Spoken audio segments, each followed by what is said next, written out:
Hey, sports fans, Coach Nick here, and welcome to the B-Ball Breakdown live post-game show after Game 4. I wanted to give a little chance for the YouTube crowd to catch up because I feel like I got cut off the last time I tried this, so hopefully it works. Good to see everybody out there. Lots to talk about for this Game 4, and here was what I was going to tweet this before I went live, and I felt like I didn't want to have it written down because I'm just going to get accused of all sorts of weird stuff, but my thought is it was great to see that the Bucks hung tough and really held it together at home, and we're tough in that way. But I usually prefer to see games like this go down to the wire with both teams taking their best shots at each other. And all I got from this was the Suns kind of pooped the bed, really. And I got people yelling at me saying that this is not Chris Paul's worst playoff game. But I can't think of anything that much worse. I know he had the one that comes to mind where, remember, he tried to throw a pass like in the backcourt. They thought they were going to foul him. It was probably against Houston with the Clippers, and they ended up not calling it. It turned into a turnover, and oh no, maybe it's against OKC, and then Russ scores whatever. They lose the game. That was bad, but I feel like overall he's had steadier games. Chris Paul could barely throw a high post entry pass to Ayton without it looking so awkward to the point where I was wondering if maybe he was hurt. I remember they were taking care of something on his hand in the last game, but man, it was mental. There looked like he was checked out. He could barely handle the ball. Although again, if there's something wrong with his hand, maybe that's what that is. Something was so off with the way he was playing and moving even. Then at one point he got going too fast. It's whoa, look at him really push the ball. And then he jumps in the air and after going to the baseline, just throwing the ball away. And that last turnover he had, which gave them the lead, I think, was on that last that free throw. It was really, really just bad. And so, and it's out of character. We're not used to seeing Chris Paul really play. I'm telling you, he hasn't played. I haven't seen him play that badly. And so as a result, it kind of was all right, great. This was going to be the Bucks game. There was all they had to do was kind of hang on, and the Suns were going to do something. Now, the Giannis block, which was pretty amazing on that alley-oop, it was first of all, it's a dicey decision to make that alley-oop one-handed like that, at full speed. But it was so off target that it made Booker have to jump over and kind of grab it and then adjust before he could try and dunk it, and that gave the opening for Giannis to block it. So that was just a bad decision. And then you got Booker taking his fifth foul was ridiculously bad. His sixth foul they didn't call, and then his seventh foul he finally got. The sixth foul, you got 5 fouls. There's 3.5 minutes to go, and you can't just be flying into the guy. And I guess the referees have this deal. They don't want to foul out stars. I don't know what the hell what was going on there, but that was terrible as well. So. Really, really questionable stuff. So it kind of ruined the end of the game for me because it was just really bad decisions on the Suns' part. Maybe it makes sense. They're young. They don't have any experience in the finals on the road, and they just completely. I mean, that was just a melt job. But again, I want to make sure we give credit to. I'm watching the highlight now of that of the Ayton. The lob to Ayton. It was too high, and it made Ayton have to wait. It should have just been a little bit lower and more on direct target. He had to reach over and barely grab it with the fingertips, and that's what allowed Giannis to get in there. So again, you have to give credit to the Bucks who were there and they were ready to make those plays. I just think that there was an issue with the initial conception and decision making by the Suns here that they just didn't deserve to win it way before this. There's enough of these really interestingly bad mistakes. So we have Rich who wants to come on, but, of course he caught me and I forgot to plug in my headphones. So let me just do that while we're talking, and I'll bring you on, Rich, and we can chop it up again. If you want to come on the show, in the description, I put the link to the Hot Mic app. You can download that. We're streaming from Hot Mic, so it allows you to then come on the YouTube show, which is the only way to do this pretty much. You can't call in on a YouTube Live anywhere else. So download the Hot Mic app. Come on in the show. We got a bunch of people over on the Hot Mic side, which I give preferential treatment to the comments as well. And you can come on and chop it up with me. So let me bring in Rich right now. I'll invite him in. All I have to do is hit that button and accept and come on in, and we'll chop it up a little bit here. Rich, what's happening, my man? Coach, what's going on? Man, I don't know, man. It was tense, right? I was a little bit on the edge of my seat, but I'm also frustrated. So how about you? I'm good. I'm good. I'm excited. I really wanted the Bucks to tie the series up, and this was a crazy, crazy game. Finally, we had a game that was close, right? The other games were pretty much, the blowout in game 3, and the other two were kind of one going away. So I suppose we deserved a good close one, but man, I just want better play out of the Suns. I agree. The Suns were playing. I really can't think of one Phoenix Sun that played like a good game besides Devin Booker. He was going off, but wow, Chris Paul was really bad. DeAndre Ayton wasn't giving much, like in terms of scoring. I mean, he was grabbing a lot of rebounds, but well, here's the thing he was crazy. doing though. Let's look at the Giannis box score, because I thought he guards Giannis well. And as well as anybody. And without him out there, then Giannis goes crazy. So I think that was really important to see him out there patrolling the lane, grabbing those rebounds, like you said. But when Giannis can't get to the lane because he crashes into Ayton, who's like a whatever he is, a statue, you can't move him. Those are important for the Suns. And so I thought that was what he did right. But you're right, he didn't help him as much on the offensive end. It looks to me like the Suns can force a switch and get a mismatch with him down low anytime they want. But for some reason, when Booker went out with those fouls, this was the opportunity to do that, and they freaking went to like ISOs by Chris Paul. I think it was on everybody head scratching what they were doing and why. Right. No, I want to ask you a question about the Bucks rotation. First, about PJ Tucker. I mean, he was giving nothing offensively, and I mean, I get it. Like, he plays aggressive defense and all that, but he made some boneheaded plays on fouling jump shooters. So I want to ask you about that in terms of like his minutes, and also Brook Lopez's minutes, because I don't think he played in the fourth quarter. So I want to know what you thought about that. They're getting better stuff out of Connaughton anyway. Tucker is tough because he's got the reputation. So that one foul on Crowder in that corner was probably not really worthy of calling, but he's so physical and he's always getting involved, whatever. He probably got a reputation call on that one. And he hurt him. I mean, I thought he played defense well on other parts, so that was okay for him. But let's see what he ended up on the box score. PJ Tucker, was 0 for 1. Missed a 3. So he's not doing a whole lot in the 29 minutes. Connaughton played 31 minutes, and he had 11 points and had 3 for 7 from 3 with a couple of really big ones. So, but it's like, what are you going to do? Jeff Teague has to play 11 minutes. That's not a great scenario for anybody's NBA team. And there's not much else you can do. Who else is going to play? Coach, I find it funny how you throw shade on Jeff Teague at every live stream. I wonder why. I don't mean to. I'm sure he's a nice guy, but and he had a play tonight that I was scratching my head. I'm forgetting now. He didn't take a shot. Let's see. Did he have a turnover? He didn't have a turnover. So I thought there was something weird, but I guess not. But yeah, I mean, listen, it's just it is what it is, and so they live to play another day. Staying alive, I got to figure out a good song for this breakdown for tomorrow. Any suggestions? Off the top of my head, no, but some classic rock never hurts. Yeah, well, I got, by the way, a great one coming up for the Team USA, breaking down Australia and Nigeria. I just about finished it, but I'll have to drop it on Friday. Really great song. I'll keep you in suspense on it, but can't wait. But Rich, thanks for coming on the show. I appreciate it, Coach. Anytime. I'll talk to you soon. All righty. Let's bring on Aguea, who I believe is first, even though the order got changed a little bit. Aguea, what's happening, my man? Are you there? Press that button. Come on in the show. We'll chop it up. And anybody else out there on YouTube? Oh, really quickly, before we talk, Aguea, I see you in there. I got a super chat to take care of real quick. Alexander Varga, thank you. Thank you so much. Who's my finals MVP for each team so far? It's got to be Booker for the Suns, and it's got to be Chris Middleton, without question, is the finals MVP for the Bucks, in my opinion. No question. But Diego, what's happening, my man? Hey, man. Hey, Did I say that right? Yeah, you're pretty close. My name's pretty complicated. Okay. Yeah, makes sense.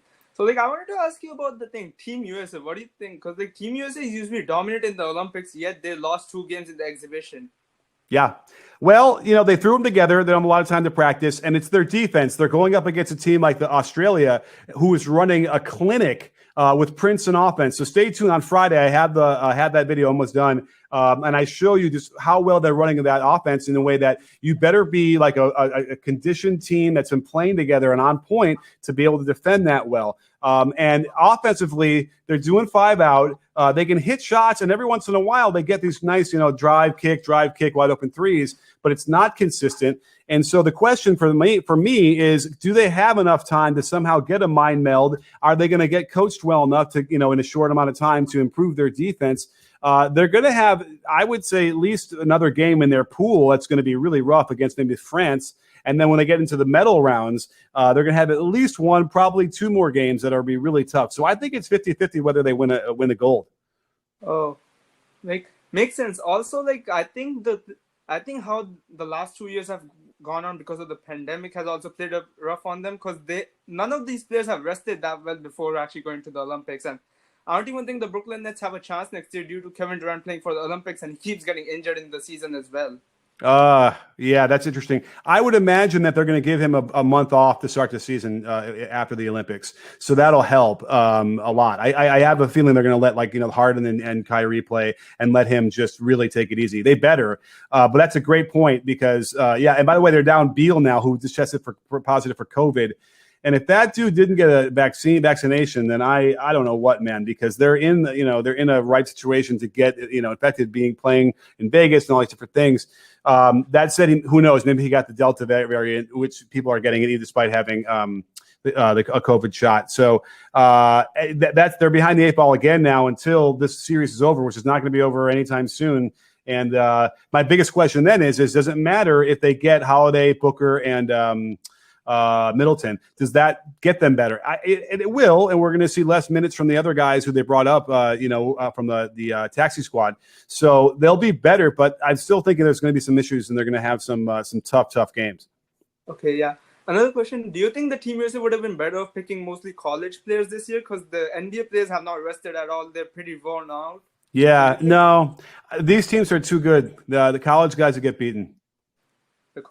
Okay, and what do you think about the last closeout which got fouled in the game today? You mean you're talking about the foul that they called on PJ Tucker? Yeah. Yeah, I mentioned it just a minute ago. I think it was a reputation foul. I think they normally would let that go. The ball was kind of released before it touched the hand, so it was a strange one to me. I don't know why they called that one. Again, the whole game was strange, right? The referee struggled greatly, and that one was definitely one. Yeah, makes sense, because honestly, a lot of fouls in the game today didn't look like one to me, and they got called either way. Absolutely. All right. Well, thanks for coming on the show. I appreciate it. No problem. All right, you got it. Oh, we got a lot of people in the queue, and I'm trying to keep it in order by the way you requested, but it doesn't do it in order. But I believe Cooper 24 was next. At that point, I'm gonna have to just kind of go by whatever I see on the screen. But Cooper, come on in the show. And again, if you're over on YouTube, come on in. I do have a couple of super chats to take care of. But again, thank you guys so much on the YouTube side. If you want to get my attention right away, that's the best way to do it. So Brian Holiday, wow, thank you. Are you related to Drew? You have an extra L in your name, so maybe not. Giannis wasn't dominant tonight, but I'm seeing growth in his game, especially his passing and movement without the ball. He was also special down the stretch defensively. Certainly defensively, he made some great plays down the stretch, combined with a little bit of strange decision-making by the Suns. I don't know if I'm seeing the growth. He made some passes on those plays that should have just been shots and getting the free throw line. So either he's scared of shooting those free throws, which I wouldn't be surprised if he was. He jacked up a couple threes. He's got to just stop doing that. So I don't know. I don't know if Giannis's game was anything out of the ordinary for me tonight, except for some of the defensive plays. But they held tight, and they you got to give them credit for not giving up. They could have lost this game, and the series would have been over. So great. Thank you so much, Brian. And then Orlando Sablon III. Why did the Bucks double team Booker? I have no idea. At least try. They knew that CP3 wasn't playing well, and let him operate in some space and then rotate to him. Very, very strange what happened down the stretch. Now, it worked out for them in the fourth quarter, but I'm thinking that in the third when he was going off, they really could have benefited from at least one or two doubles, get the ball out of his hands. I don't know. There's just a lack of adjustments that from the Bucks generally in game that just don't happen, and it's head scratching. So it just about cost them the series. So they survived, and we'll win. We'll have to see what happens in Game 5, which is probably going to obviously decide the series. And at least it's in Phoenix for the Suns. They have an advantage being at home. All right, Cooper 24. I guess waited a little too long. He's not there. I guess I'll keep it open if he wants to come in, but I'll grab somebody else here. Let's bring in Joe and see how that goes. Joe, are you there? Hit that button, tap your screen, accept the invitation. We got a lot of people coming over here. This is great to see everybody over from probably the YouTube side, heading over to Hot Mic, where you can join us on the show. Waiting for Joe as well. I'll give Joe another second here to see if he can come in. Let's grab a comment here from the Hot Mic conversation here. Let's see. Where is this? Might have been the Suns' last chance. Was that? Oh, this felt like Coach Glenn thinks that it was the Suns' best punch. I don't know. I mean, I would think that if they played better down the stretch and lost, but because there seems to be a lot of opportunities for them to clean this up, and they have to get a better game from CP3 in Game 5. He can't play worse than what he played there, as far as I can tell. And so I think that they have another punch back still left in them to take control of Game 5. Is Chris Middleton on my favorite players list? Probably. I think he might be too good to be on my favorite players list, if that makes sense, right? I like the guys who are unheralded a little bit, and he's pretty heralded as far as I'm concerned. I've certainly been heralding him for a while now. But he's really, I like the way he plays without question. But I don't know. He might be like too tall and too physically good to be on my team. I like the guys who have to overcome some physical stuff too. But maybe. Let's see. Chris, crazy game coach. All right. Well, let's see. I guess Joe and Cooper might not want to be coming in. So if you are out there, request again. I'll try and bring you in. Let's go to Calvin and bring him on the show. Friend of the breakdown, Calvin, who I think was on the last show we had. Let's see if he can accept. Hopefully this is working. While we're doing that, while we're waiting, I'm going to grab a couple. Oh, we got some more super chats on the YouTube side. Thank you guys so much. Rex Righteous, one great name. I think Giannis shoots those threes to keep the flow. I don't know. Did he airball one or whatever? I mean, the flow of like the other team running back quickly and attacking off of a log rebound. I don't know. Just play like a center in the 90s, man. Just post up, roll. Make that your thing. That's all you should do, as far as I'm concerned. So the flow is interesting. But thank you so much, Rex, for the super chat. New Doughboy, another friend of the breakdown. Why doesn't Giannis guard Booker? Is he too slow? Is Booker too slow? Because Giannis isn't too slow to guard Booker. Listen, when you have Middleton and Holiday out there, they have enough guys to guard him. And I don't know if Giannis would do that well against him. It's interesting. It could be worth a shot, especially with Booker's going off like that. But, I caught Giannis sleeping on the weak side a couple times in bad positions that gave up buckets. And I noticed that in the last game too. And I can't picture in my head if that's a thing or not. It might be.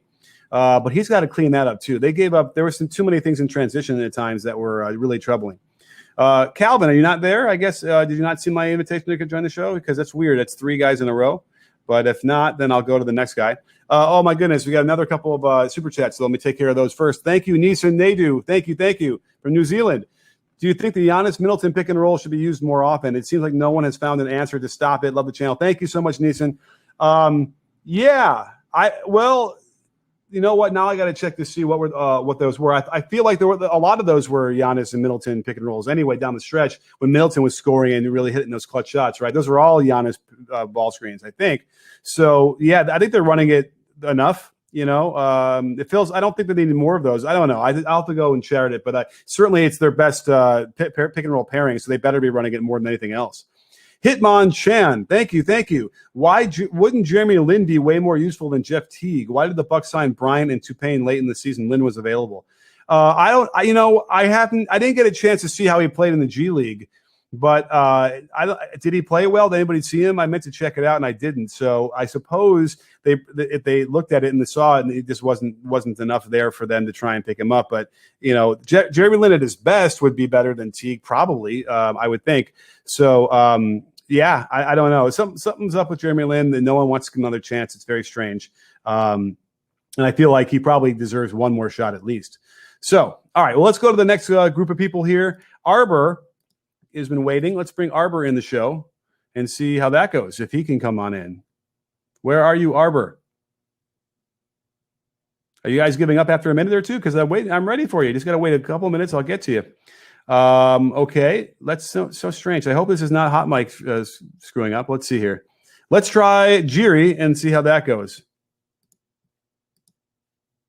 And if I miss you and you want to come back on, just request it and I'll bring you on. Gary, waiting for you. This is very strange. Somebody in the chat over on the Hot Mic app, tell me if it's working. It seems like it is. You guys I'm on live on YouTube as well, but let me know if you're not being able to get into the show because I'm inviting you on. Okay, let's go some. Let's see here. I got one more person in the queue. We had a lot of people here, but let's see here. Let's try Blake. I don't know why this is not working. Let's try this. Blake, are you there? Worked fine for a minute. Let's close that one out. Blake, come on the show. Somebody. Let me look at the bottom. It's not working. I cannot send a request either. Damn. That's really strange. Let me see if I can invite you, Jeff, and then maybe that'll work. So I just invited you, Jeff. I see you in the chats wanting to come on the show. So let's see if that works. And then maybe I'll okay, so there's Jeff. I see waiting for you to hit the button. Do you not see that? I hope we didn't break it. Too many people in the show.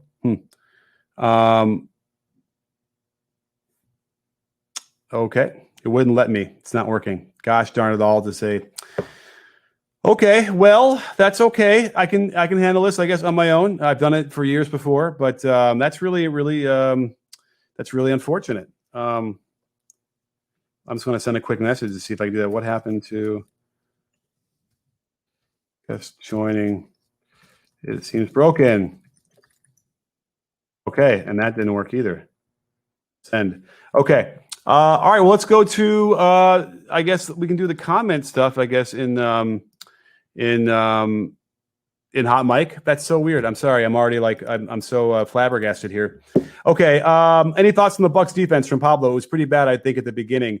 Yeah, I guess I couldn't say it was bad, but they were certainly the Suns were getting a lot of the good shots. Listen, the Suns deserved to win this game up until the last 4 minutes when they really fell apart. Although CP3 I thought was bad throughout the whole game, but they played better for more of the game without question. They had control, and that's probably what Coach Glenn is thinking about as far as that might have been their best shot, and that it's also demoralizing to lose a game like this. So yeah. And the Bucks defense, yeah, wasn't great. I feel like they were still being able to get that switch with Ayton, who was getting good shots. What was Ayton's?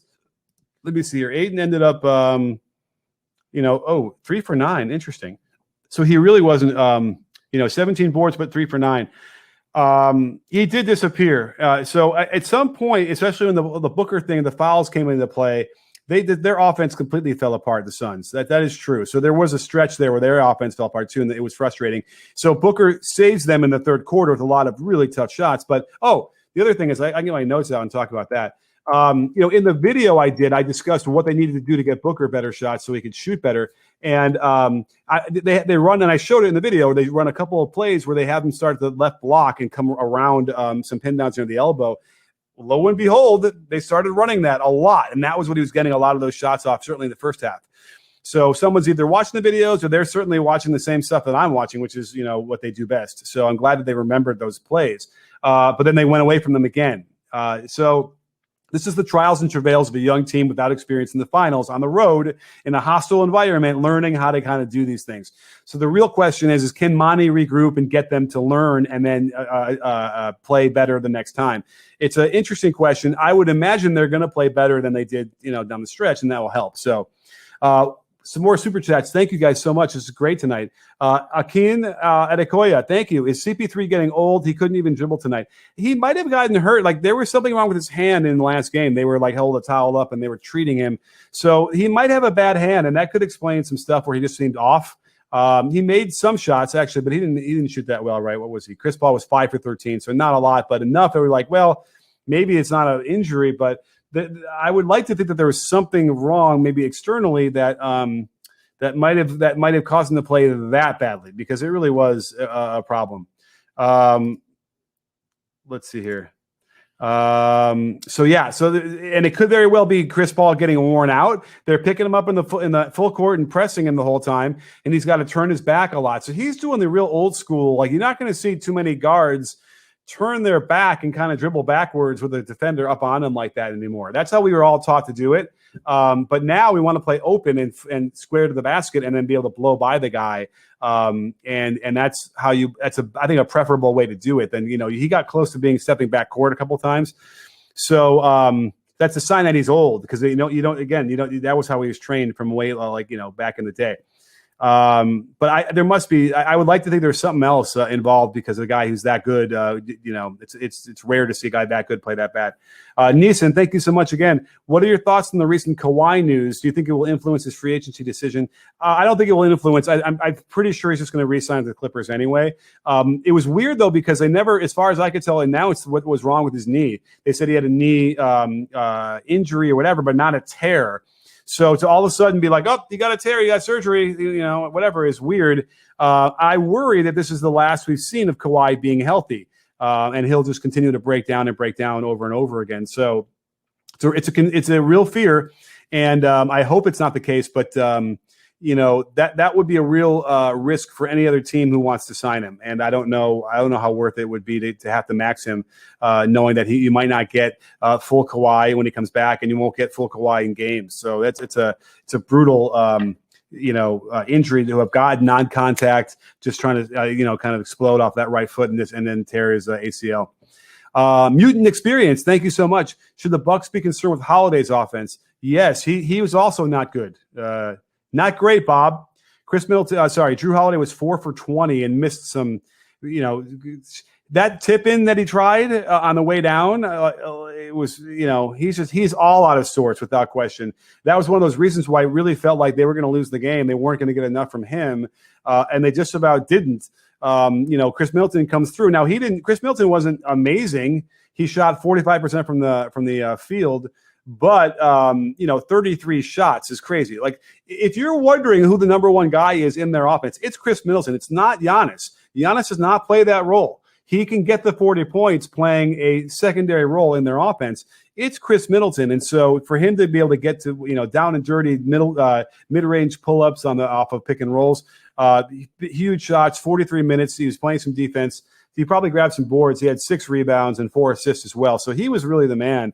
Without question. And I thought that Giannis was not nearly as effective, even though he shot really well. To me, I'll have to go through it again, but it definitely felt like it was related to Ayton and his big presence being able to sag off and take that contact and then stay out of foul trouble. So Ayton plays his normal 38 minutes, and they pretty much had it. They didn't go down to him enough, and they screwed him I'm telling you, on that lob. It was too high, too off target, and it allowed Giannis to make an incredible play at the rim.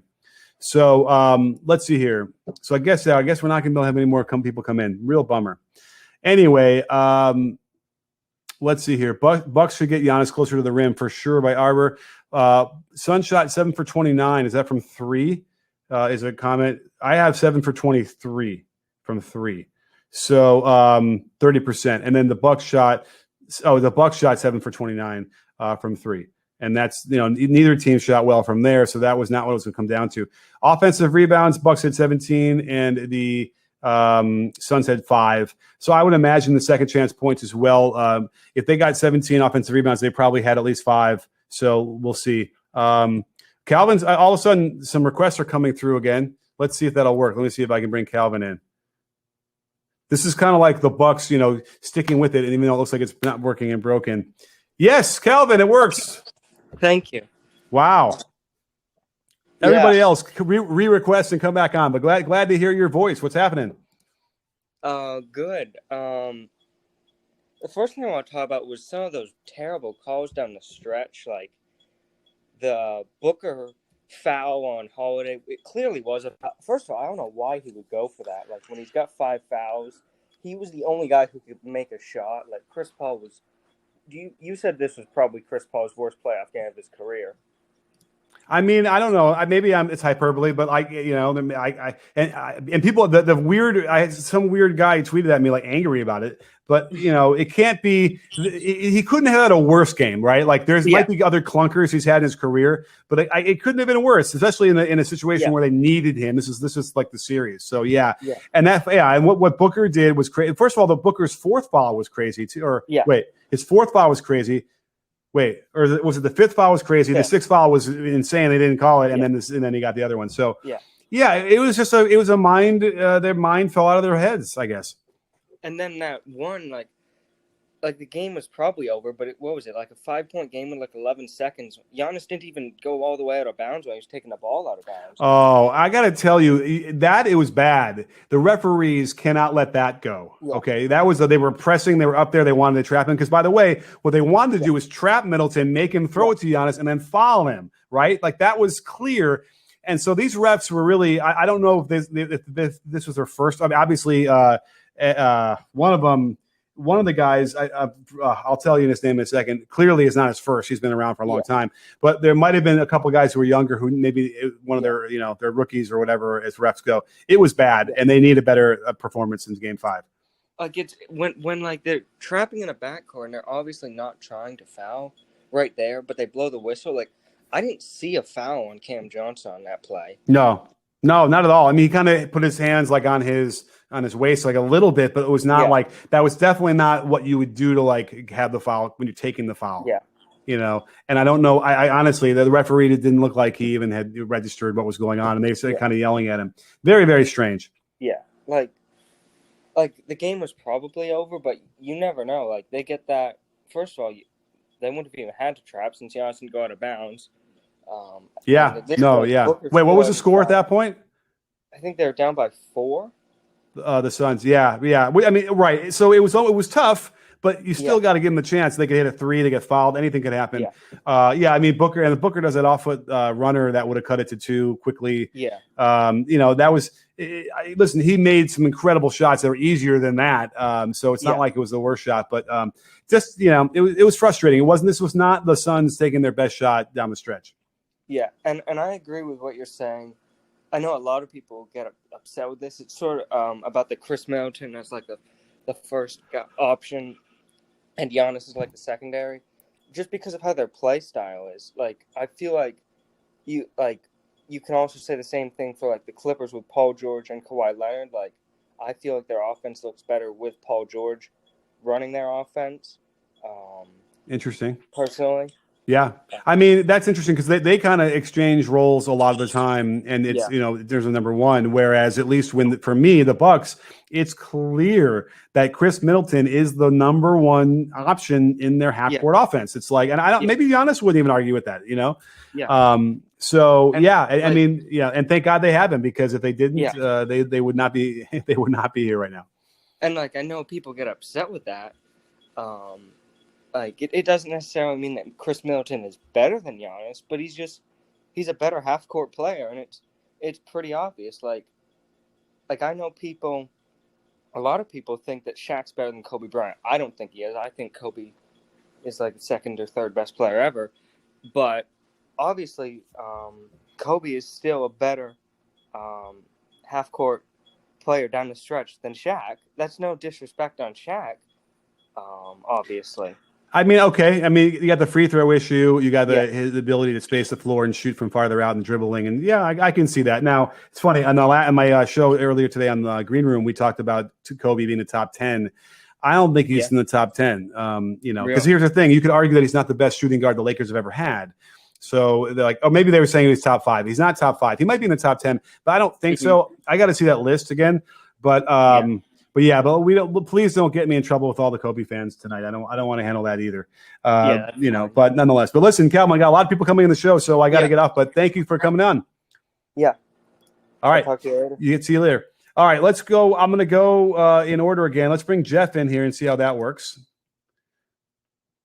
And bring everybody else who's waiting. Hopefully this is working again. Jeff, X99, over on the Hot Mic app. If you guys want to join the show, you can come in. Yes, it's still working. Jeff, how you doing? I'm all right, man. How about you? Oh, I'm hanging in there. We're having a good live show. That's good to hear. So what's on your mind? Oh my God! Like, I just don't know what happened.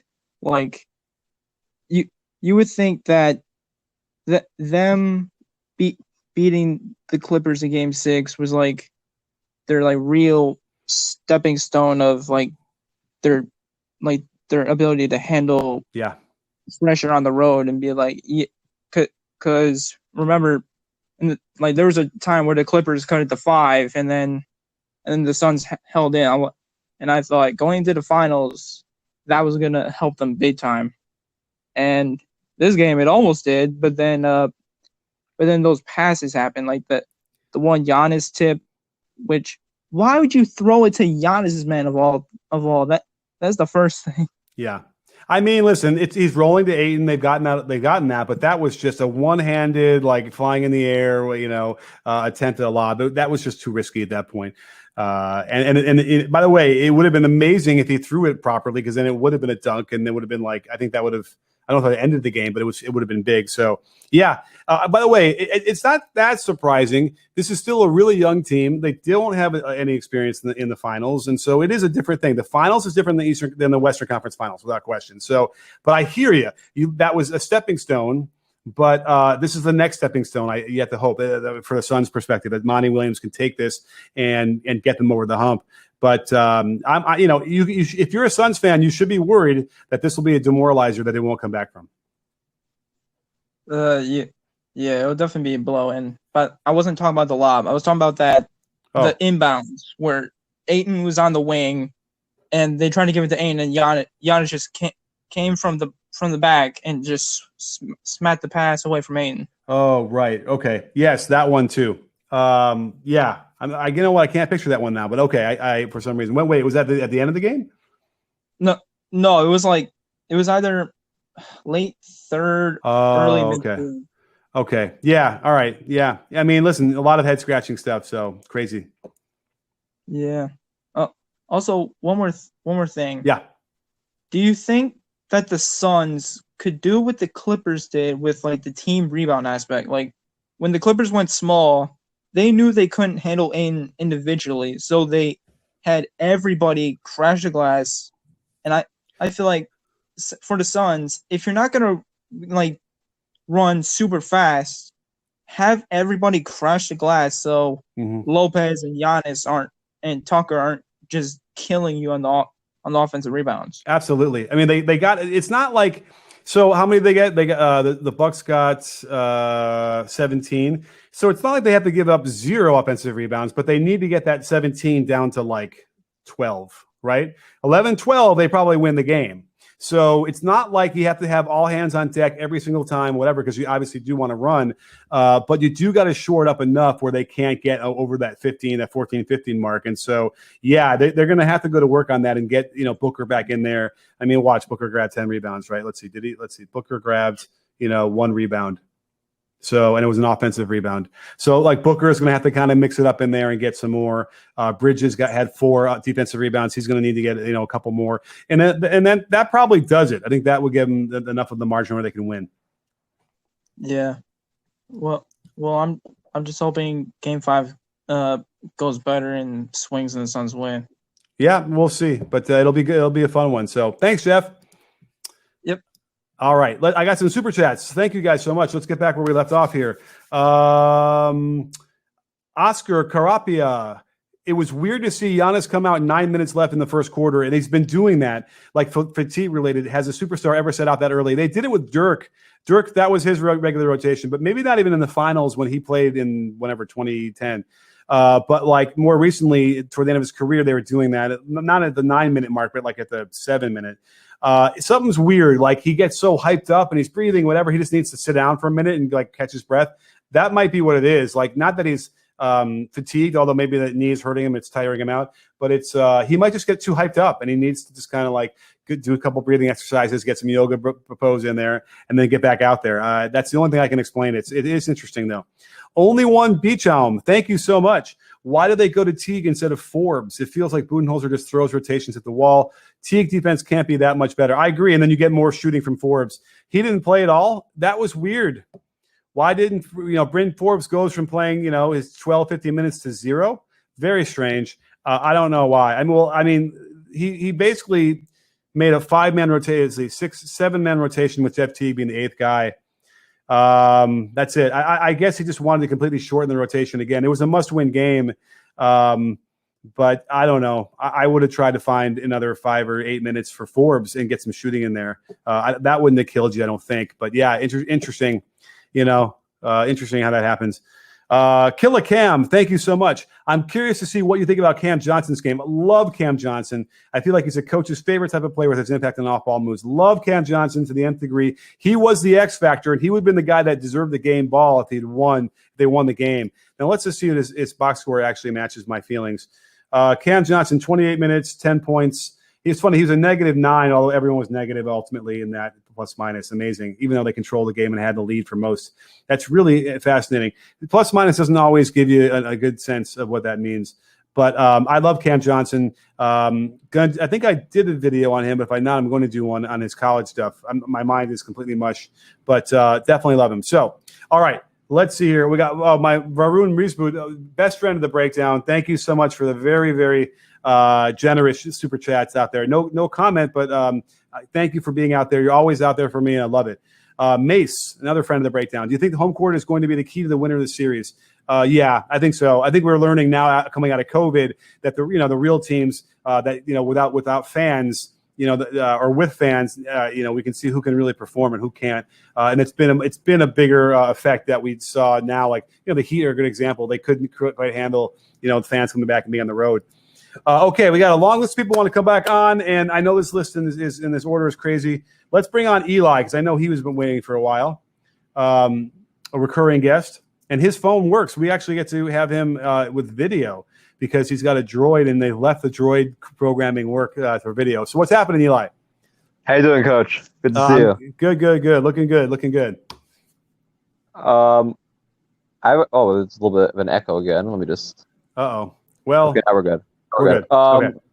Okay, so I was going to ask specifically about certain things in the plus minus. I don't know what the plus minus is with PJ Tucker. I know he ended up with 0 points in the game.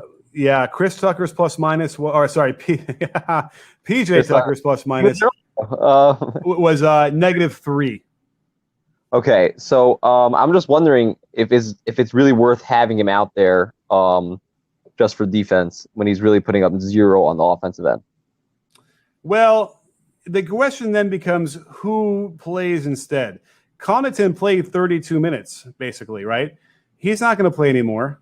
It's really just Brook. That's really what I'm asking. Yeah, and Brook. So Brook Lopez getting a few more minutes. Brook Lopez probably deserves. By the way, he was -13, so maybe not. I got to go through it again because you know what? He was 4 for 9, 6 for 6 from the line. My memory of Brook Lopez in the game was okay. Certainly offensively it was fine, and he causes problems for them with his size. In my mind's eye, let me check my notes while the game was going on. Nothing really stood out to me Lopez-wise defensively, anything out of the ordinary that he would only play 19 minutes. So, yeah, you're probably right. Maybe Lopez goes from 19 to 24, and then PJ Tucker goes from 29 to 25. That might be the sweet spot they got to figure out. Okay. I know that PJ Tucker has such a great reputation as being a good defender.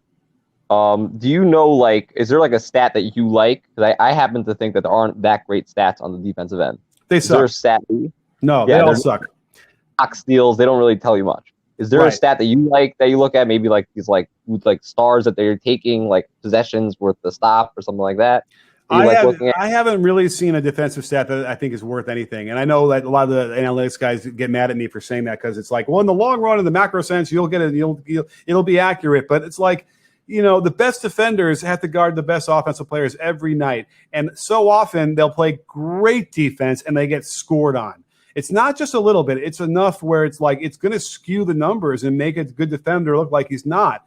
And if it's going to be binary like that, where you're rating it whether he scores or not, and not whether he was in the position, whether he contested well, whether he, those things. And there's no real way, as far as I can tell, to really measure that, because even if you're doing the second spectrum tracking stuff, like he might not be turned to the offensive player. He might not have a hand up. We don't know in terms of proximity whether or not it's good defense without actually looking at it. And as far as I can tell, there's no way to measure that. So I don't like defensive stats much at all. Okay, I just feel like at this point, guys just get reputations as good defenders, and then it happens in football. I think a lot also, with offensive linemen. Yeah, people just don't know, and they just get a reputation for being a good defender, and then they're just good at defender for the rest of their career. Yeah, so I don't even know if PJ Tucker is that effective. I know that offensively he's doing nothing. Well, so, I think he's effective, and he's physical and all that stuff, and whatever. He drives the other guys crazy, which is worthy of something. I think he drives himself crazy, and I also don't like the notion that it feels like he doesn't have to work on his offense now. That's his thing. That's what he's doing. That's what got him in the league. And that's not okay. You don't have a lot of skills. You should be improving your skills year over year. And he's not. He won't. And I think that's a problem. It's the same with Tony Allen and every other guy in that whatever. At least he could kind of shoot threes, although he's not even getting those now a little bit. But there's no development on his individual skills offensively, and that's just it's a waste. I don't know why you're not doing that. You're going to get time playing defense. Help your team on the other side too. Okay. Thanks so much, Coach. You got it, Eli. All right, let's keep going. We got a lot of people to get through here. Let's go. Let's go, Blake. I know I tried to bring him in before and it didn't work. Let's see if that works now. I know Pablo and Jiri. I'll get all the guys out there that were in there the first time. So Blake, hit that button. Come on the show. I know it's working. It's got to work this time. I have faith. Oh, no. Oh, no. Don't tell me. Is it maybe just Blake? All righty. Okay, let's go with Pablo. Let's see if that works. Pablo, let's bring you in and see if it's working, or did it crash again? I wonder if it's something about it. It is working. Okay.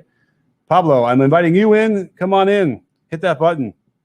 Oh, let's see if I have any super chats to take care of while we're waiting. Yes.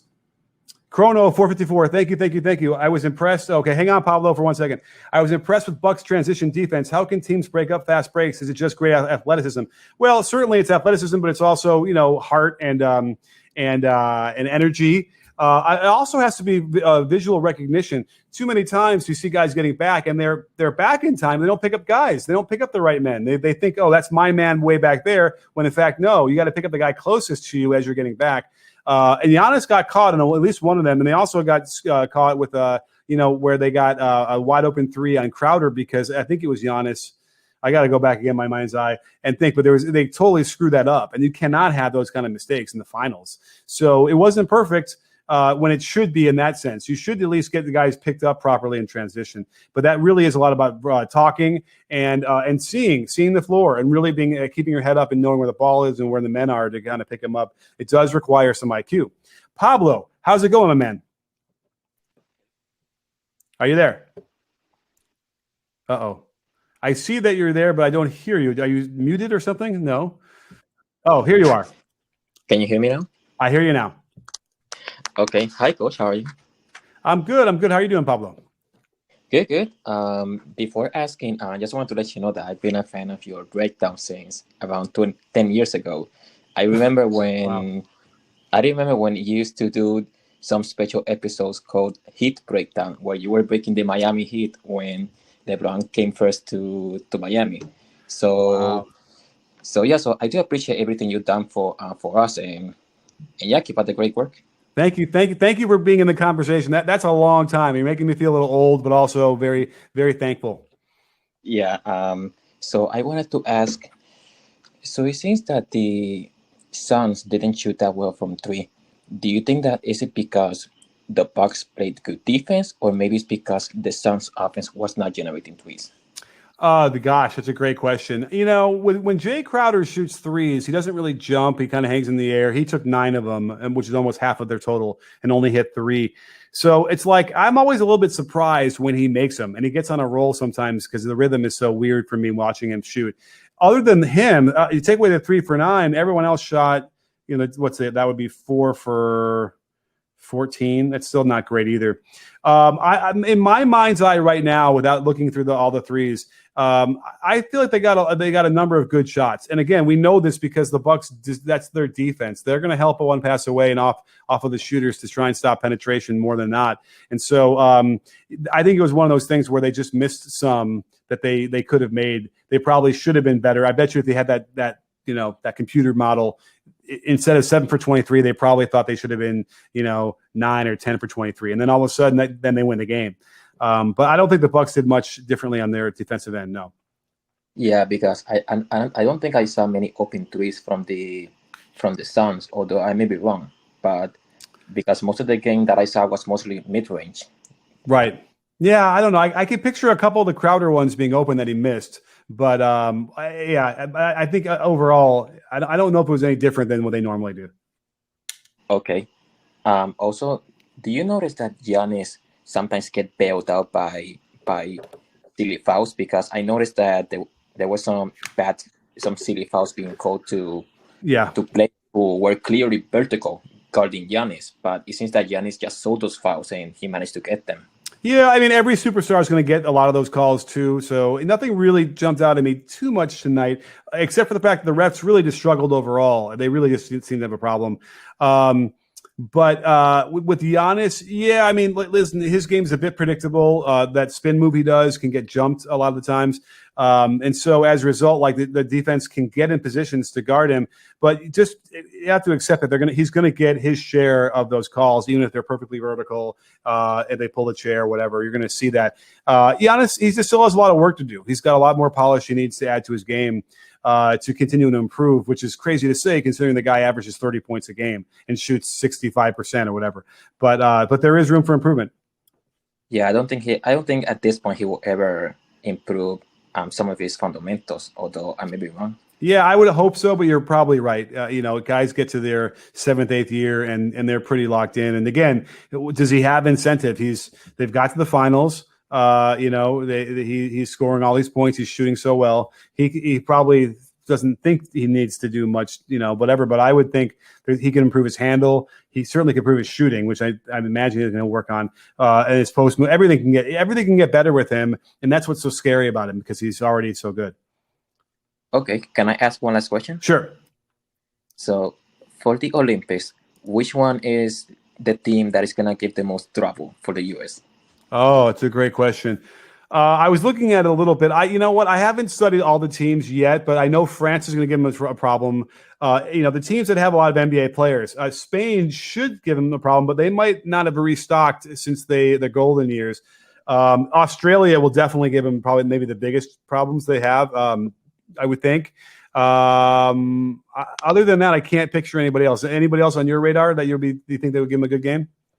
Well, initially I was thinking of Serbia, but Serbia, I noticed that Jokic is not going to play, so yeah, that's probably going to be pretty bad for them. Yeah, that hurts a lot because defensively they're going to have Draymond and like Bam Adebayo, and that's a good matchup for Jokic for sure. Am I missing anybody else? Is there another bigger center on the roster for the U.S.? I don't think so. Center, there's Draymond, there is Adebayo, there is. Yeah, right. I don't know. I think that when I saw the roster, like Kevin Love, maybe. But he's not that much of a good defender. He's not. So interesting stuff. So we'll see. But those are those are the teams. Okay, thank you, Coach. You got it. Thanks, Pablo. Talk to you later. All righty, let's bring in some more people. A lot of people. We're trying to run through these because I have so many people now who want to come on the show. Ted has been smiling at me with his picture this whole time. Let's bring him in. And then Blake, I guess, is still not there. I'm gonna, if you want to come back on, just give me a shout out, Blake. Ted, can you hear me, Coach? I can hear you. Oh man, it's great to be on the show. I'm a big fan, Coach. So thank you so much for having me on. I literally just downloaded the Hot Mic app like 7 minutes ago. Oh, awesome! Well, welcome to that part of the conversation. I just got a couple of notes from the game. That I noticed was CP3's aggressiveness. Like, what do you think of that? Do you think, I think in the second half, he definitely was like, I need to get mine. But do you think he needs to start off that way? I don't know, man. He looked so off balance from the start that I was like, this isn't a good look for him.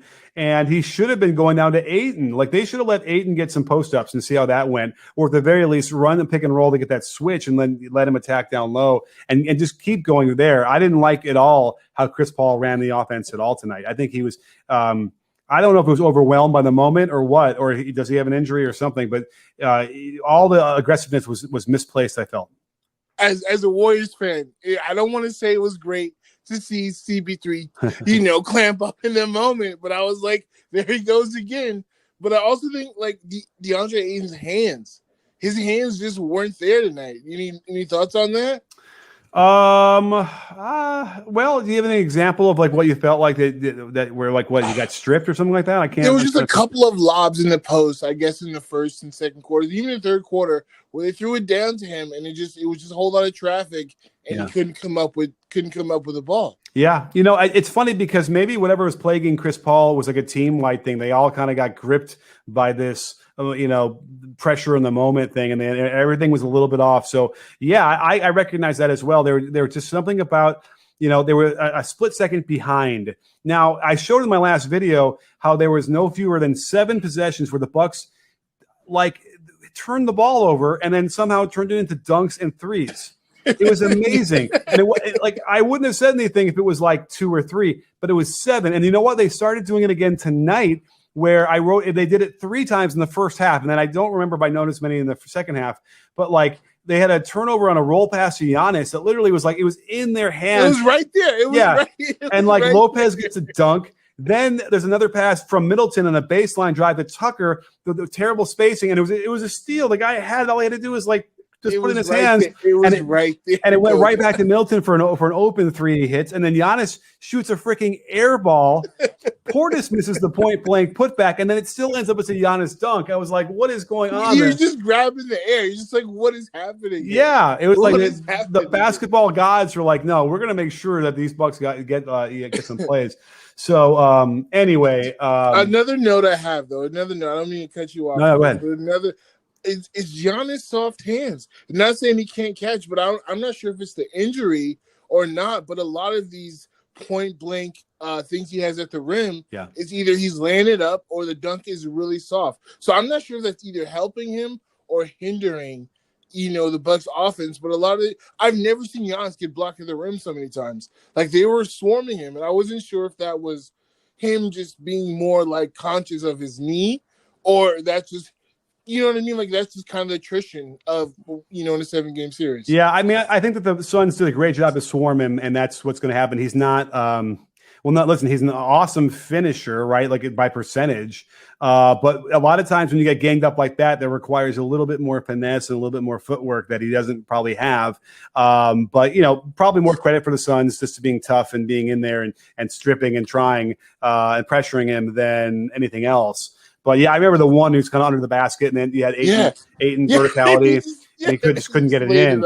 That's not easy, man. Ayton's got like a 7'6" wingspan or some crazy thing like that, so it's not. But Ayton also has his issues with aggressiveness as well. Yeah. So you can't say he's an aggressive rim protector. He's there with size, but you can't say that he's there with force. Which Monty tried to point out. Was that game 2? With his force. Yeah. And even though he's there, it doesn't feel like he's there when it comes to Giannis. You can gap him, but it still doesn't feel like he's there. I hear you, for sure. And just one more note is Monty holding Booker out in that last 8 minutes. Do you think that it was better to hold him out to the 5-minute point? Because even though Booker was being very unaware of his fouls, as far as like that goes, but do you think that bringing him in at 7 minutes as opposed to 6 would have changed anything? No, I think it worked out okay because the score they had this, they were milking this 2 or 3 point lead that whole time, and so that's why you could take him out after the fourth foul he took him out, I think, right early in the third, because they had a little bit of a lead and like, okay, I can do that. If it was tied or whatever, then they would have to keep him in. It felt like that was okay. First of all, that worked really well in the third quarter because he was really fresh and went off after having sat out after the 4th foul. But after the 5th foul, 6 minutes I think was okay. I think it was still a lot of time. I think, and then also based on the fact that he seemed so aggressive with his defense. Yeah, he was probably afraid of that too. So I think that played out okay. That wasn't what killed him. It was the CP3 stuff that really killed him. Ultimately, definitely. Yeah. So, Ted, thanks for being on the show. I appreciate it. Thank you so much, Coach. All right, you got it. Peace. All right, I think a super chat to take care of. Okay, great. Thank you. Neeson, another one. My goodness. It's probably safe to say that the key for the Bucks is dominating the paint and getting Phoenix in foul trouble. Your thoughts? Yes, there's no question that the Bucks are making up for any of their defensive shortcomings by then getting offensive rebounds and putbacks. I'm going to have to add it up. I don't trust the stats on the NBA.com for second chance points. They tend to be off. So I'm going to go through them and add them up and make sure that they're right. But there's no question there was an advantage there. In fact, let me see if I can refresh this guy and go to the game chart and see what they say. Again, after just saying I don't know if I trust them, their take on the second chance points was 19-7 in favor of Milwaukee. It was probably something like that, at least in my mind's eye. That's what it felt like. So without question, they're making up for some shortcomings by the second chance stuff, which is rare. Teams don't normally go to the boards like that. And Phoenix has to figure a way to get them not, they could be outscored second chance points, but it just can't be like 19-7. It has to be like 14-7 or 12-7. Travis O'Dean, thank you. Very, very generous. Thank you so much.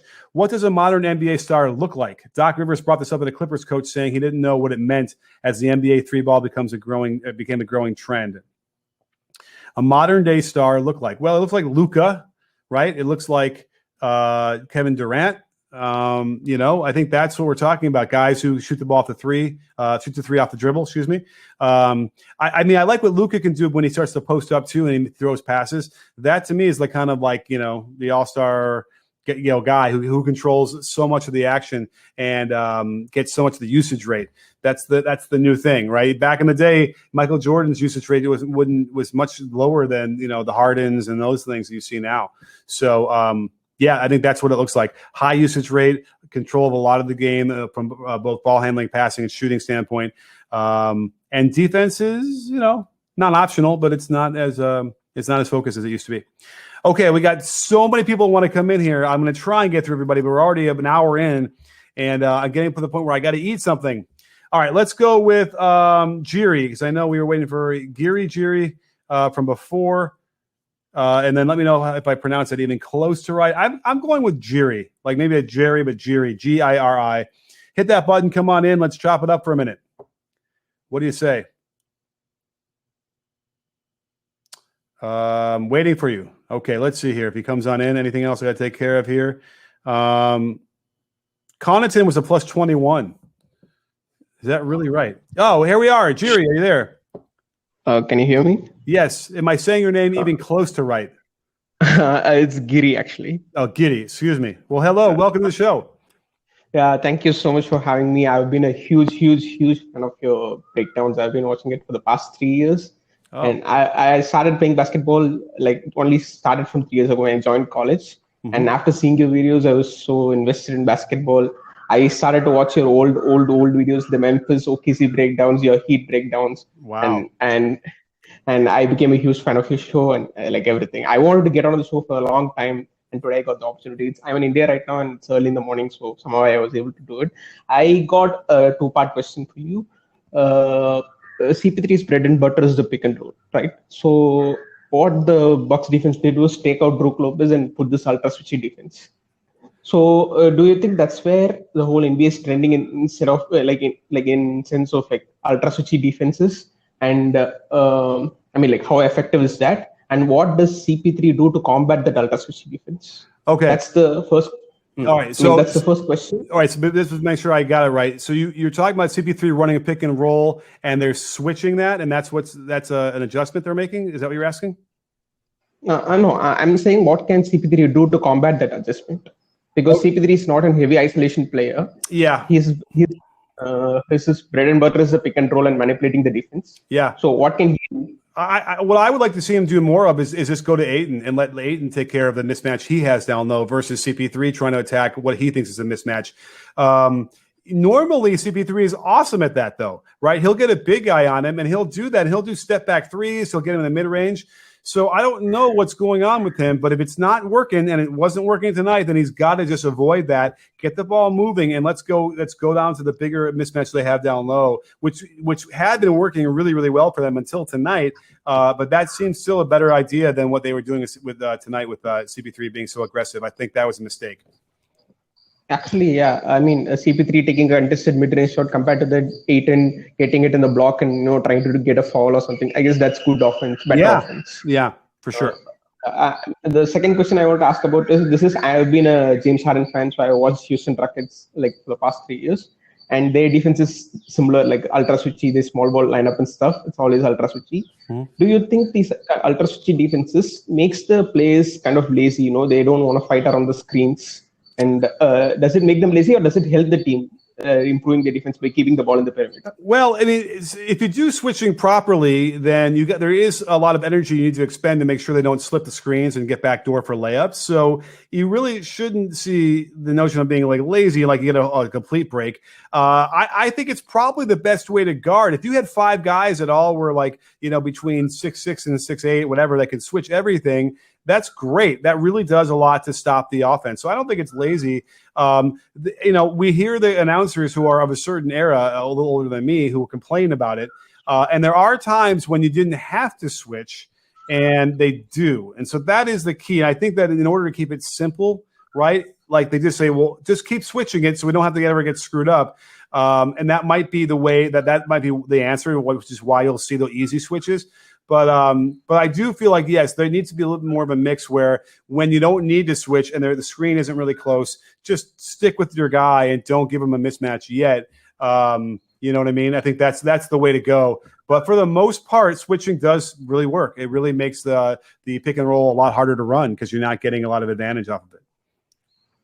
Yeah, thank you, Coach. One thing I wanted to study the 2020 bubble playoffs first round, OKC versus Houston, where Lou Dort was guarding James Harden. Yeah, they would put him through multiple screens, and either it was off the ball or on the ball. Somehow the drop defender will just show to take away the 3 and wait for Lou Dort to come and get in front of James Harden. Yeah. I think defenders like Jrue Holiday are capable of doing that. I think they should try implementing that even more to keep them on CP3 or Book. Yeah, I mean, listen, Lou Dort is a special kid and really, really can defend. So it's not easy to imitate that at all, what he can do. So, but certainly it's worth studying to try and recreate for sure. All right, so thank you so much for having me. Thank you so much. Huge fan. You got it. Thank you. Okay, let's keep going here. I'm just going to try and do this in order. I'm sorry if it's not the order that you request to come on, but I'm just going to do it the way it is. Jason, let's bring you in real quick. And someone asked me what I'm going to eat tonight. I have sushi from lunch that I'm going to finish, I think, if no one else ate it. Jason, what's happening, my man? Hey, what's good? Can you hear me? I can.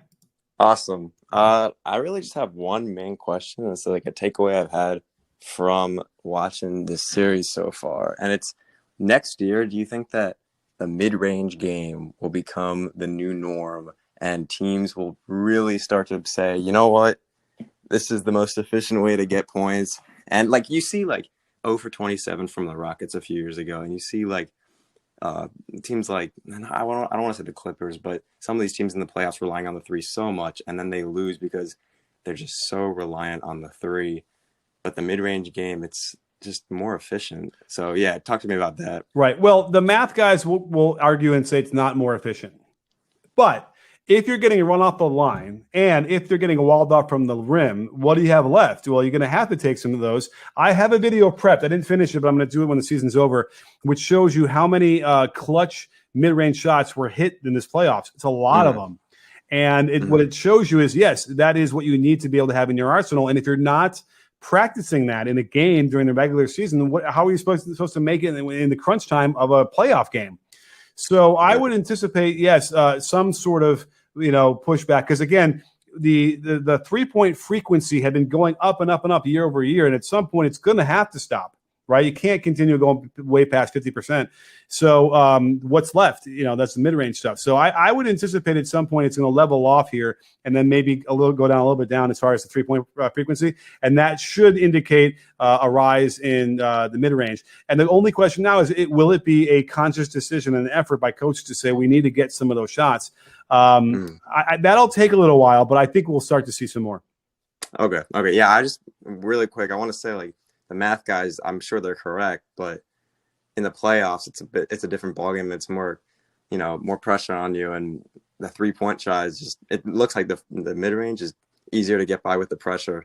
So yeah. I hear you. I mean, like Cam Johnson had a beautiful mid-range shot that I thought was going to be like, oh, they're going to get this game. The set play for Cam, right? Yeah, and it's like he doesn't have that in his arsenal. He doesn't make that shot, and then where are we? For sure, I wouldn't mind seeing the 15-foot jumper of when you're open.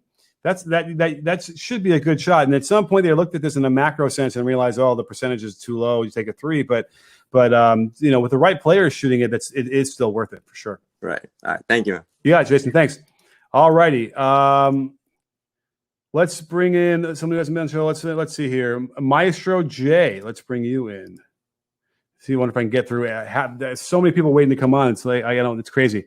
So let's see if we can quickly run through this because I gotta eat. I'm starving. It's already an hour 10. Maestro J, are you there?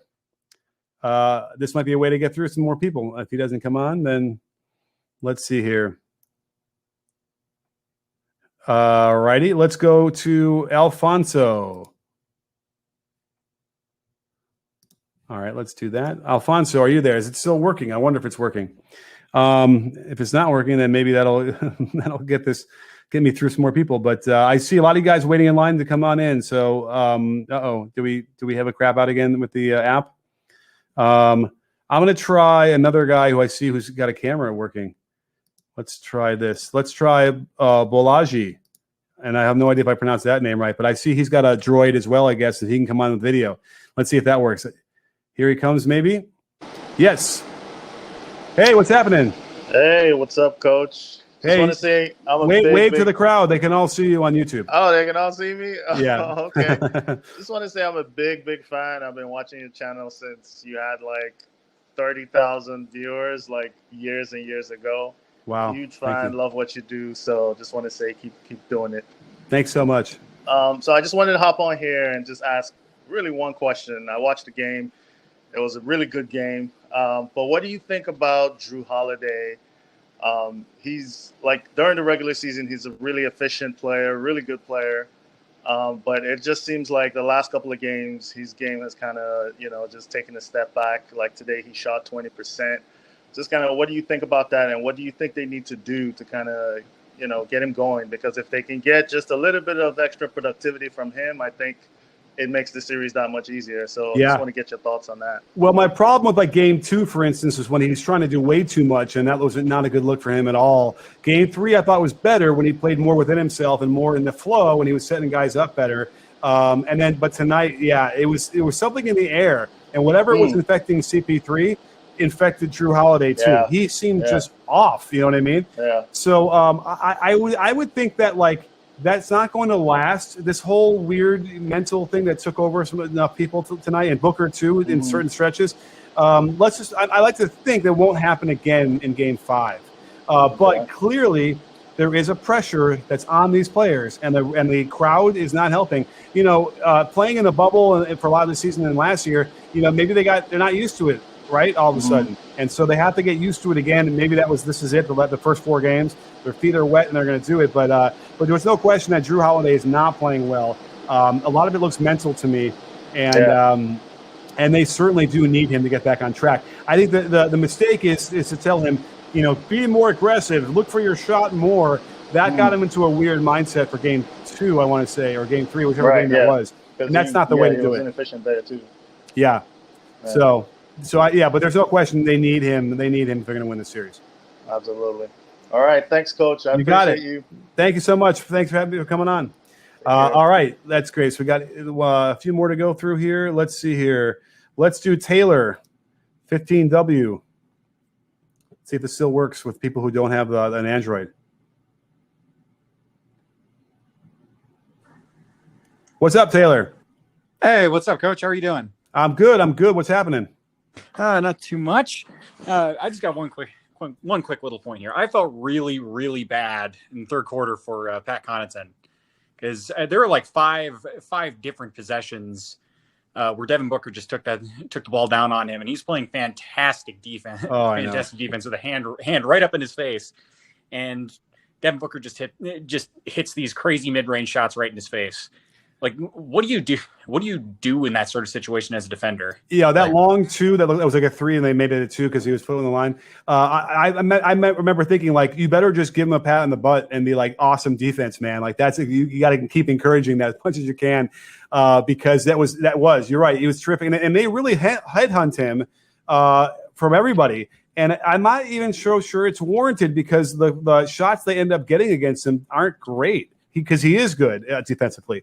So you saw them, he's trying to get back down, and he was like holding his ground and making it really difficult. So the Suns might look at that and be like, yeah, you know what? We're not necessarily going to get an advantage by forcing that switch and attacking Connaughton. That might not be where it's at for them. Right. Yeah. No, that makes total sense. Second point. I guess the numbers that I really saw tonight, I mean, kind of jumped out at me a little bit.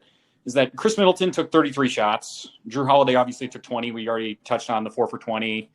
And his awful performance offensively. And then Giannis only takes 19. So is that like a formula for success for the Bucks, or is that just? Well, it's an interesting question because we have to define success because they won the game tonight, but we had a kind of a crapping of the bed by the Suns, which really, really helped the Bucks. I would think that, listen, Giannis was really efficient. Let me get the box score real quick. He was, like, I want to say 11 for 19. How's my brain? I think it's 14 for 19. 11 for 19, according to the NBA. So I was right. So, I mean, that's 58%. So he was really efficient. 19 shots is a lot of shots. It's good. It's probably what he's been taking this whole series. So, I think that the formula, though, is Chris Middleton being that number one guy. So he will end up, especially in close games, probably taking more shots than Giannis. So yeah, I think the formula is okay as far as the Middleton on the Antetokounmpo balance there. But if they're going to win the series, like you said, Jrue Holiday needs to play better than this, without question, if they're going to win 2 more games. So I think offensively they're okay. And again, their hands are tied without DiVincenzo, and they got to play Teague. They got to play, Teague. And so as a result, like, it's not a lot of options he has anyway, but I think that they have it down. It's just that, Jrue Holiday needs to play normal, and he's not. Okay. Yeah. And that makes total sense. I mean, hopefully, if they can continue to play like that, if they keep getting the lucky breaks that they've been getting for for the last couple of games. Oh yeah. It's all par for the course. I guess it's all par for the course, I guess. Absolutely. And then we'll all be treated to a better series, I hope. Yeah, I hope so. All right. Thanks, Taylor. Yep. Same to you, Coach. All right. Bye. All right. Let's get through here. Okay. Let's try Alfonso. He's upset that I didn't invite him. Let's bring him in now. Now we're round 2, take 2. Alfonso, where are you, my man?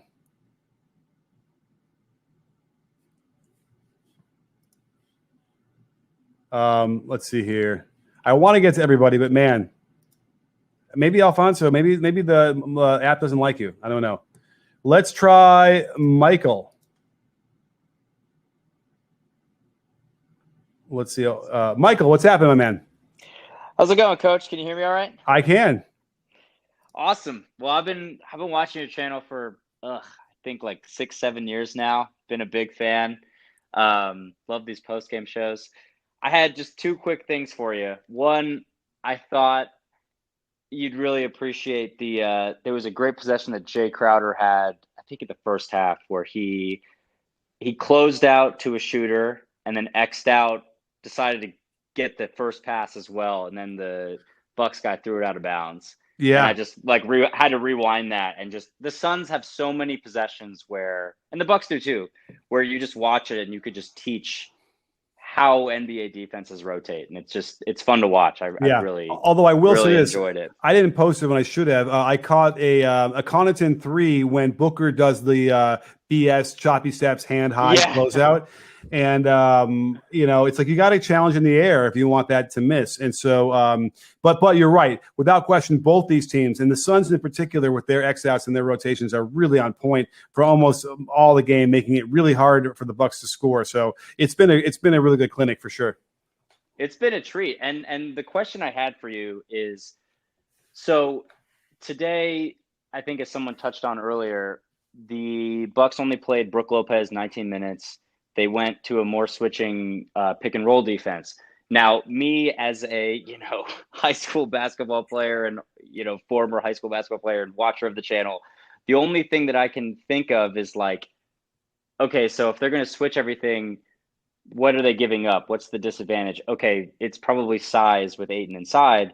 They should feed him and exploit the mismatch, because otherwise, why are you playing him? Like he can stay on the floor. Like you have an advantage if he can stay on the floor, which he can. He's a great defender.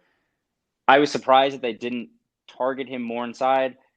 Like, what is it? What was it? The passes were difficult. Like they were trying to do other things. Like, yeah. What am I missing? I mean, I think that when Booker goes out with that foul early in the third quarter, that got everything screwed up for some reason. And that with Chris Paul, I think it was Chris Paul didn't manage the game properly. Now, I was shocked to see him going 3 for 9. I don't remember Ayton missing that many shots. I wonder if there was like a possession or two where he like got a rebound and missed it and like kind of got a couple shots in one possession real quick. Yeah, some tip-in attempts or something. Yeah, like or something, because it was very strange to me that they ended up being 3 for 9. Because I know that of the three, they were all good, like, the kind of, advantages down low. And I remember thinking in the first half, they could get that switch anytime they wanted and have a huge advantage down low. So it's a failure on Monty Williams and Chris Paul, I think, both to not see that more and extend the lead when they had the 5, 7, 8 point lead. That's when you got to do it. And then as a result, he got into a dogfight. Booker was like trying to be the man and taking over. And that means that you're not going to see those rolls to Ayton until he freaking throws the very ill-advised lob that got blocked by Giannis. Yeah. I mean, the last thing I'll say is like, Ayton strikes me as like, I mean, he's obviously super young and he's incredible, but he strikes me as a player that sometimes can forget how dominant he is.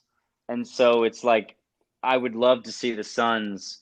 I feel like if they can get Ayton a couple quick buckets early, you get Chris Paul feeling good about himself because he really loves dishing out assists, and you get Ayton a couple big ones early. Like, it just feels to me that like, whereas Giannis feels confident regardless of whether the shots are going in or not, he sticks to his approach. Ayton sometimes can almost feel like, oh, am I more dominant than them? I'm not sure, but he is.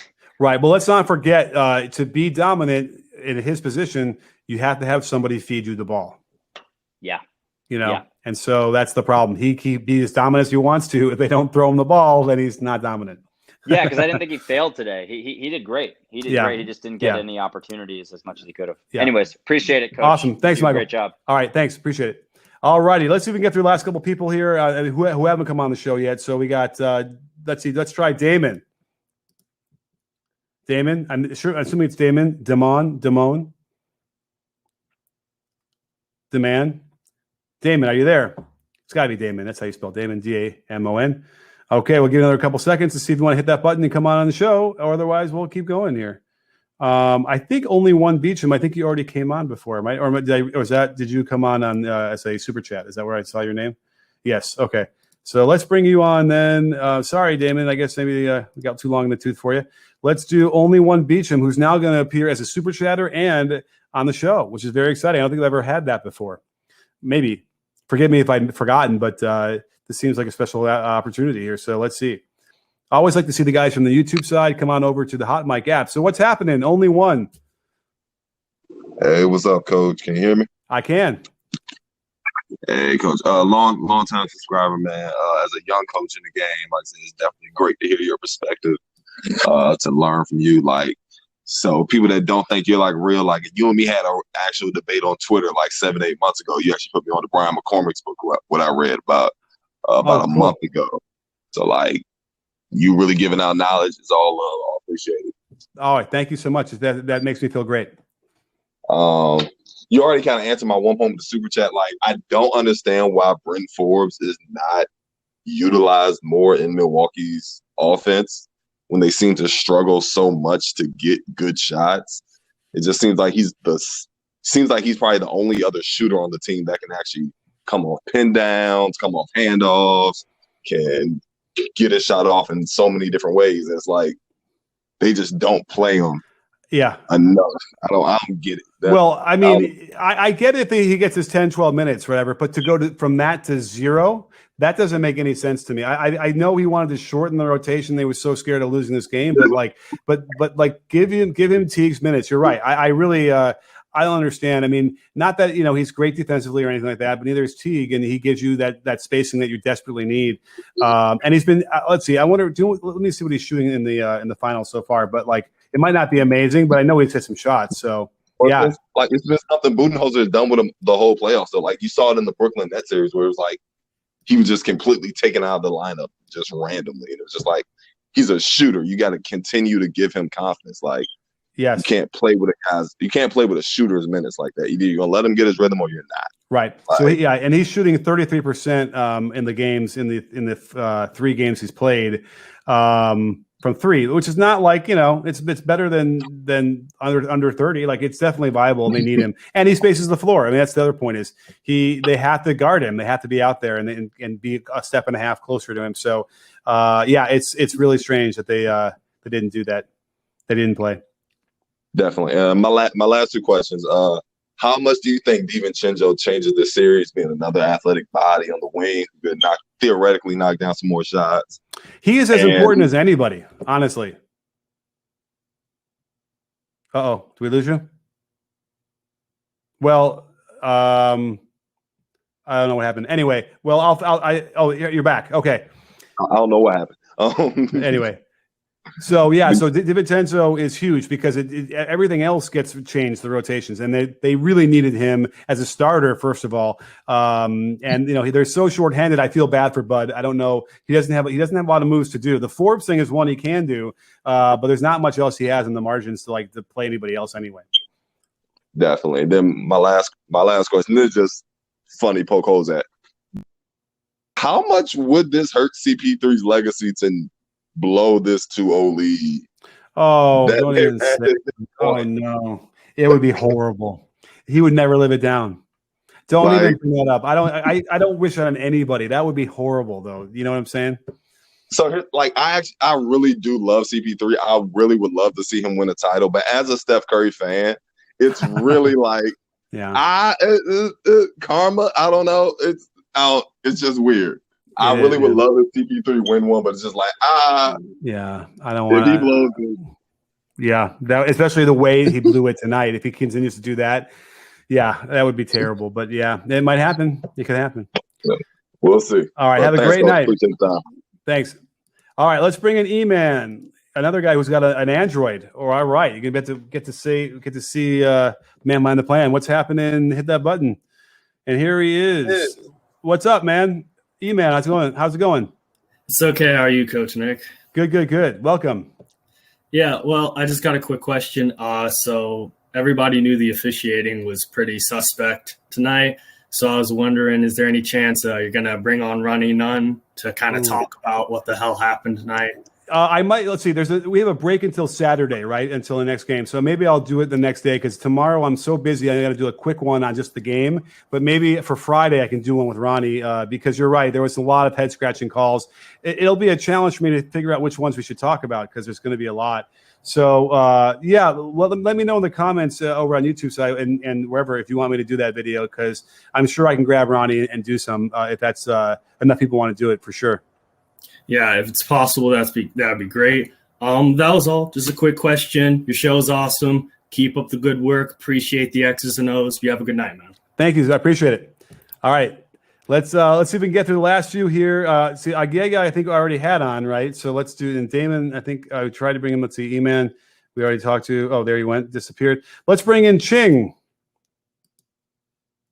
Let's see how this works. So I'll go, and I got only a few more. Don't request to come on the show anymore. This is it. We got to run through these, and then we'll be done. We're already an hour and a half in. Wow, the longest show I've done in a while.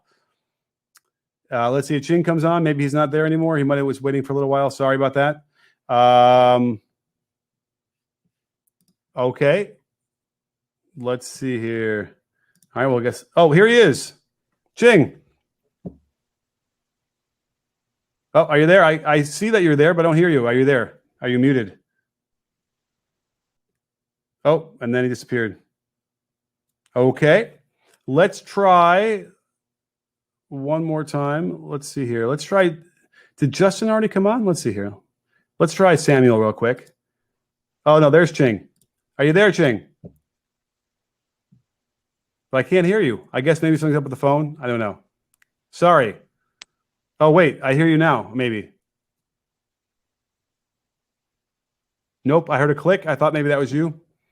All righty. Well, sorry about that. I don't know what happened. Sometimes it's a little wonky. But let's move on. Let's get Samuel in here, and we'll run off the last few people, and then I will go eat. Oh, and then I also want to thank real quick. I can't say this name, but we have a new member of the small forward of the YouTube membership. Thank you so much for joining. I see you. Maybe everyone sees him, but I can't say your name. Nonetheless, Samuel, are you there? Yes, I'm here. Can you hear me? Yep. Sounds good. Okay, so I've watched, I think, literally every Suns game this season. I think Chris Paul managed this one maybe the worst of all of them in the playoffs. It was pretty frustrating, but I was wondering if you thought that was part of the, like, him getting caught up in the moment, or if that was part of Drew Holiday kind of bothering him because he's a great defender. Was that like the Bucks defense or him being caught up in the moment, you think? I probably both, because here's the thing. Drew Holiday's been picking him up in the backcourt all series long. So it could very well be like that was the plan. We're going to wear him down eventually. And so that could very well be part of it. There might be something wrong with his hand, right? We saw them administering to him in last game. And but then for sure, it just seems like with the decision making that there was something up with the mind. You know, it was Cliff Paul playing and not Chris Paul. I don't know. I kind of want to wait more toward that, more toward like the moment and whatever. He just, you know, because he's used to getting defended strongly and not falling down and just losing the ball like that, and jumping up in the air and just throwing the ball to the other team multiple times. So I would like to think that it wasn't just like, you know, because he's seen that so often. So, yeah, I think that there was something about the moment that overwhelmed him. Yeah, okay, I think I agree with that. And then one more question, or actually, quick side note. I think I kind of like that they Monty didn't play Kaminsky this game, and they kind of just went with Craig and kind of the small ball look whenever they didn't have Ayton in there. But do you think, I mean, I've kind of been going back and forth, is Cam Johnson better to have at closing the games than Bridges? Because I feel like he is more confident as a shooter and is almost as good defensively with his length and strength. Wow, huge. That's a huge question and really great call. Maybe. You know what you might let him do is kind of fight for it during the most of the game, and then whoever is playing better, that's who you go with. Mikhail was good, you know, but you're right. Cam Johnson's got a little something extra, it looks like, offensively. And then defensively, he really brings it too, because Bridges is that good. You like him on the defensive end. So, yeah, that's a really tough call. And it might have to be the kind of thing, a game time decision. You know what? For the first three quarters, Cam is really hitting. He's doing well. Let's give him those minutes. That's a tough one. But, yeah, that would probably be what they should do. And I would have no problem with Cam Johnson getting the crunch time minutes. He's been great. I agree. Thank you, Coach. You got it. Thanks, Samuel. All righty. Let's see here. Because I think we already played Damon. I was going to bring in Justin. Did we bring Justin in before? I don't know. Let's try it one more time. And then I think we could try a quick Damon to see if he's going to work again. Let's see if Justin works. Now I have to rely on my memory to see if people have already been on the show yet. But Justin is not coming on. Let's give him another minute here, another 10 seconds. And then I'll try Damon. And then I'm going to just go eat. All right, let's see if Damon's around. This is house money. We've already had a great show. I'm ready to go. I don't know about you guys. Always leave them wanting more. Damon. There's Damon. Double D. Coach, how's it going? Good. How you doing? I'm good. I got one quick question for you. Shoot.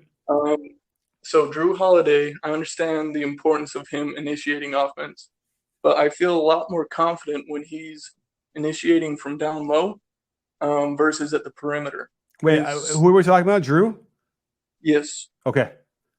I was just wondering if you could see or elaborate on the possibility of him initiating it from that bully ball he plays, I feel like it goes well more often than not, rather than him playing from above the 3-point line. Yeah, because I don't think he did it much today, tonight, right? He didn't do any post ups tonight, right? No, not very. I think he did maybe 1 or 2, and I think they went in, if I remember right. But yeah, initiating from the top, it doesn't seem to go nearly as well. No, I mean, listen, I think him doing like spot ups where they can kick it to him and he can attack off the dribble on a rotation, that works nicely for him too. He's playing out of the offense. It's a little bit of a departure for their offense to have him do that more than what he's been, which is a couple times a game. But I think that maybe to kind of get him going and get him out of his funk, that would help for sure. Call his number out of a timeout or out of a stoppage play. Let him get down low and do that. I mean, it's tough against CP3, but when you had CP3 kind of screwing the poot, whatever that term is, I don't want to be too insulting. But when you have CP3 playing the way he was playing tonight, yeah, that would be an interesting way to try and get Drew out of it as well, and get him on track. So that's a good call, especially if you see him struggling in the first quarter and a quarter and a half. Get him a couple post ups, see if that'll get him out of his doldrums. So yeah, I would expect that they would probably do that next game. Awesome. Yeah, that's exactly what I was thinking. Just to give Giannis a breather, Chris Middleton a breather, but still have a competent possession. For sure. Absolutely. Competent possessions, that's what they need. Yeah. Thank you. You got it. Thanks, Damon. And thank you, everybody else, for being such a great show tonight. I'm going to go eat my little sushi that I have left over from lunch. I hope you guys, it's already so late here. It's late on the East Coast if you guys are still up. So thank you guys for being part of all this. And just thank you for being part of the show. It's been a great season so far. It's not over yet, but I'm a little bit ready for it to be over. So we got a few more games here, so we'll see. But anyway, thanks so much for everything. And don't forget, sports fans, at B-Ball Breakdown, we're not a channel, we're a conversation. You win,